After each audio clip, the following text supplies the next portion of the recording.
Louvado para todo sempre seja o Cordeiro de Deus, aquele que tira o pecado do mundo, aquele que é o Salvador de todos, Jesus Cristo, nosso Rei, o nosso Mestre, o nosso amigo melhor, a quem rendemos toda a honra e toda a glória. Amados, é sempre um prazer imenso estarmos juntos para estudarmos a palavra do nosso Deus. Eu sou o Bispo Antônio Oliveira, falo a partir de Maputo, Moçambique, e te convido para mais uma aula, essa de número 253, Palavra Poderosa. As nossas ministrações você pode adquirir através de materiais que nós temos, seja apostilas, áudios ou vídeos, ou também você pode nos seguir em nossas plataformas digitais. O nosso endereço no Instagram é Palavra Poderosa Antônio Oliveira. E o nosso contato é +258 84 567 6067, que também é o nosso WhatsApp. Queridos, estávamos falando nas aulas anteriores sobre, dando um panorama sobre o tempo difícil que estamos vivendo, em que já está a operação o Gran Reset, né? Que é um estabelecimento doutrinário, é um segmento estabelecido pelo Fórum Econômico Mundial, em que traz no seu bojo a eliminação da classe média, a diminuição consideravelmente do consumo, o aumento desenfreado de preços, a escassez de produto, deixando então como condições de vida apenas para uma elite privilegiada, né? Uma pequena quantidade de famílias no globo que serão privilegiados porque estão trabalhando e estabelecendo esse sistema a nível global. E ali estávamos pegando alguns exemplos, né? E o último exemplo que falamos foi daquele de um empregado que provavelmente, trabalhando numa empresa, ele não pode liberalmente falar mal da sua empresa, falar mal do seu patrão, sob pena de ser despedido, né? Mas nós entendemos que ele tem que obedecer às ordens, ainda que ele não goste da empresa, ainda que ele não goste do patrão, porque ele não tem independência. Ele não é independente, ele não tem autonomia, né? Podemos considerar também uma outra hipótese, por exemplo, né? Vamos imaginar que o patrão ele dá uma ordem ao seu empregado e ele diz o seguinte para o seu empregado, né? Olha, eu quero você aqui todos os dias às 6 horas da manhã, ok? Agora pense comigo, o que vai acontecer com esse empregado se ele não obedecer a ordem do seu patrão e ele chegar todos os dias às 7 horas da manhã para trabalhar? Inevitavelmente, ele vai ser demitido. Essa é a razão lógica das coisas, não é assim? Ou seja, a dependência ao emprego gera o quê? Gera obediência. Agora veja, se o empregado puder reclamar do patrão de uma forma camuflada, né? Escondida, sem aparecer, evidentemente, como é que isso começou a aparecer no mundo? Sabe como? Começou com a internet, com as redes sociais, né? Que permite que o funcionário possa reclamar do seu patrão, possa reclamar da sua empresa, sem que ele apareça, né? Então veja assim, na relação do indivíduo com o Estado. Perceba bem, por isso que eu peguei esses exemplos, né? Isso é possível, não só pela existência da internet, mas muito mais do que isso pela existência do dinheiro, o dinheiro em espécie. E como o foco dessa ministração é falar sobre o dinheiro, né? O dinheiro impresso, ele impede que o governo saiba tudo o que o cidadão está fazendo com seu dinheiro. Dinheiro físico. Mas se o empregado soubesse que tudo que ele pensa ou tudo que ele faz está sendo registrado,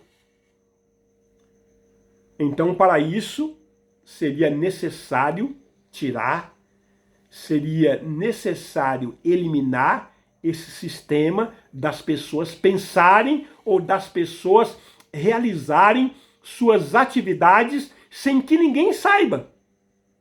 Ou seja, seria necessário retirar o dinheiro físico de circulação. Mas como que isso seria viável para se estabelecer esse controle? Vamos pensar juntos, né? Seria impedido o uso do dinheiro impresso, então eles iriam proibir o uso do papel moeda. Porém, nós acreditamos firmemente que não será assim. Por quê? Por uma razão simples. A imposição nunca é a melhor forma de controle. Sim. Ou seja, através da imposição não se alcança resultado satisfatório. Entenda isso. Consideramos que para alcançar o controle, um controle eficiente, é necessário amar o dominador. Amar o governo. E no final das contas, amar o grande irmão que está se aproximando, o anticristo. Entenda, se o sujeito dominado amar o seu dominador, então o controle está totalmente implementado, calcado em bases sólidas. Agora a pergunta é, como é que pode um sujeito que não é bom, ou que melhor dizendo, não é bem tratado, amar o seu dominador, aquele que lhe domina? Aí é um misto de messianismo e síndrome de Estocolmo, né? Que é aquela situação em que a pessoa fica apaixonada pelo vilão que está lhe prejudicando. Sim. É uma situação bem estranha, bem esquisita, não é?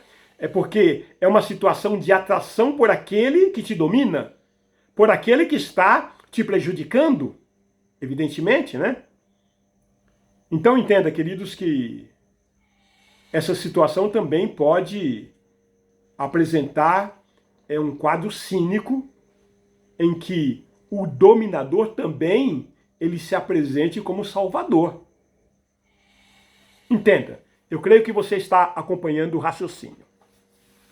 Para tanto, o que precisa? O dominador, ele cria ali um artifício para colocar o domínio em uma situação muito difícil, né? Colocar ali o dominado numa situação difícil, né? Obviamente sem que ele perceba a trama que ele está fazendo. Vamos aí pegar um exemplo, né?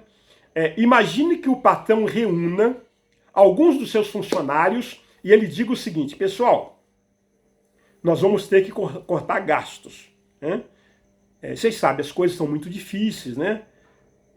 As coisas não estão indo bem, e para isso nós teremos que demitir alguns funcionários. Imagine o patrão fazendo isso, né? Mas vocês, ele está falando com um grupo seleto ali, mas vocês que eu considero os melhores, mais comprometidos e fiéis, eu vou preservá-los, né?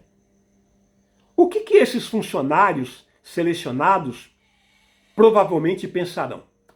Ah, o meu patrão é muito bom, né? Ele gosta de mim. Ele pensou em mim. Ele me escolheu e ele me salvou. Por isso, eu vou fazer tudo o que ele pedir. Inclusive porque, se eu não for extremamente obediente a ele, ele vai me demitir, como ele está fazendo com os outros, né? Então, naturalmente, aqueles funcionários iriam pensar isso. Amados, é exatamente isso que está acontecendo no mundo hoje. O dinheiro físico não será retirado de circulação por imposição, mas sim como a solução de um problema maior. Entenda o seguinte: como no caso do conflito entre Rússia e Ucrânia, o que as nações fizeram a minar as fontes de recurso de Moscou? Através de boicotes, para criar uma situação de liquidez no mundo todo. Então isso, eles precisam convencer a todos que dinheiro físico é sinônimo de coisas ruins, de coisas ilícitas.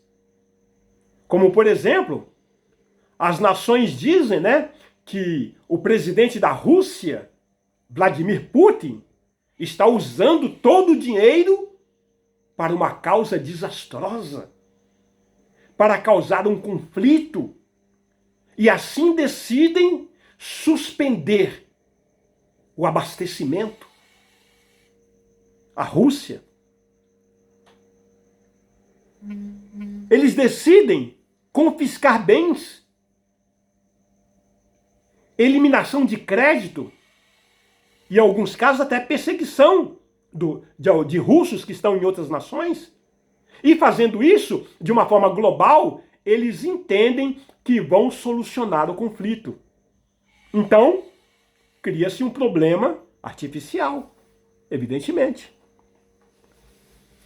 Agora veja bem, entenda, queridos, o seguinte. Esse tipo de ação pode provocar uma reação desastrosa através de uma união do bloco oriental, principalmente composto por Rússia, China e Índia, criando o seu próprio sistema monetário. Você já pensou isso?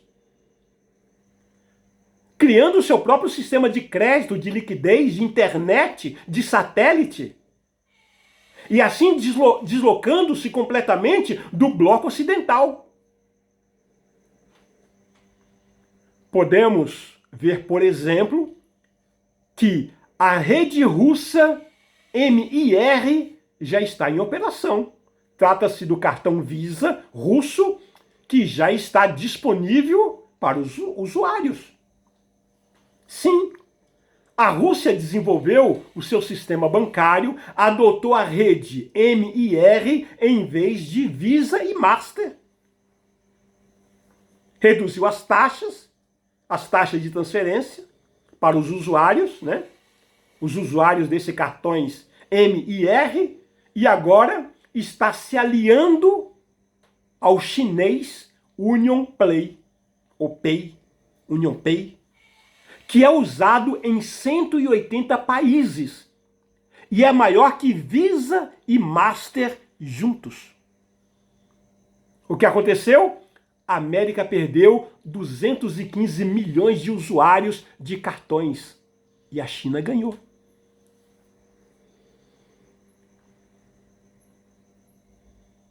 Foi um passo que a União Europeia, ela tentou, mas falhou.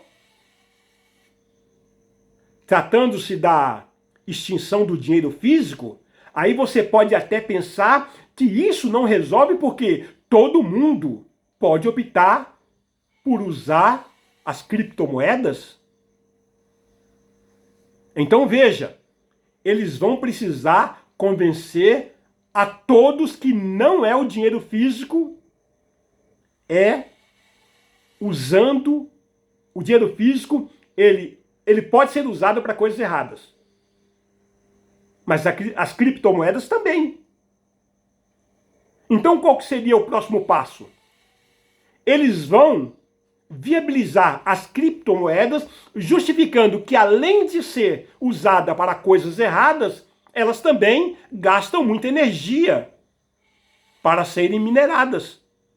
Então, assim, com um argumento ambientalista, agora só falta tirar definitivamente o dinheiro físico de circulação.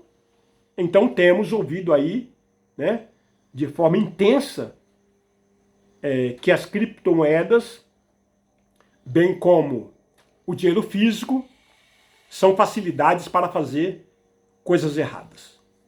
Deus abençoe e até a próxima, onde nós retomaremos a partir desse ponto